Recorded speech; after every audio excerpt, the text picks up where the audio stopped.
বলিউড অভিনেত্রী সেলিনা জেটলি ও তার স্বামী পিটার হ্যাগের মধ্যে বিবাহ বিচ্ছেদ ও গার্হস্থ্য হিংসার অভিযোগ ঘিরে সাম্প্রতিক সময়ে তীব্র বিতর্কের সৃষ্টি হয়েছে। 14 বছরের দাম্পত্য জীবনের অবসান ঘটিয়ে সেলিনা আদালতের দ্বারস্থ হয়েছেন, যেখানে তিনি স্বামীর বিরুদ্ধে গুরুতর অভিযোগ এনেছেন।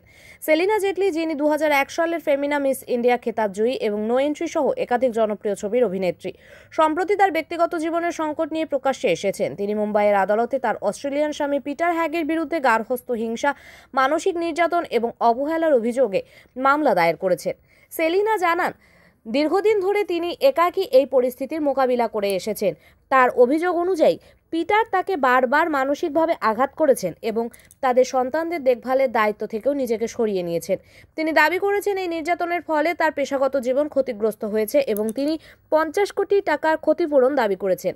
অন্যদিকে পিটার হ্যাগো অস্ট্রিয়ার আদালতে বিবাহ বিচ্ছেদের মামলা দায়ের করেছেন এবং সেলিনাকেই দাম্পত্য বিচ্ছেদের জন্য দায়ী করেছেন বলে তার আইনজীবী দাবি করেছেন। এই দ্বৈত মামলা পরিস্থিতিকে আরও জটিল করে তুলেছে। সেলিনা তার ইনস্টাগ্রাম পোস্টে একটি আবেগঘন বার্তা দিয়ে জানান, আমি একা লড়েছি, একা দাঁড়িয়ে থেকেছি এবং এখন আমি একাই ন্যায়ের জন্য লড়ব।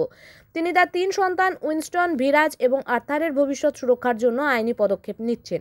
এই ঘটনার পর বলিউড ও সোশ্যাল মিডিয়ায় সেলিনার সাহসিকতার প্রশংসা করা হয়েছে, তবে একই সঙ্গে অনেকে তার ব্যক্তিগত জীবন নিয়েও প্রশ্ন তুলছেন।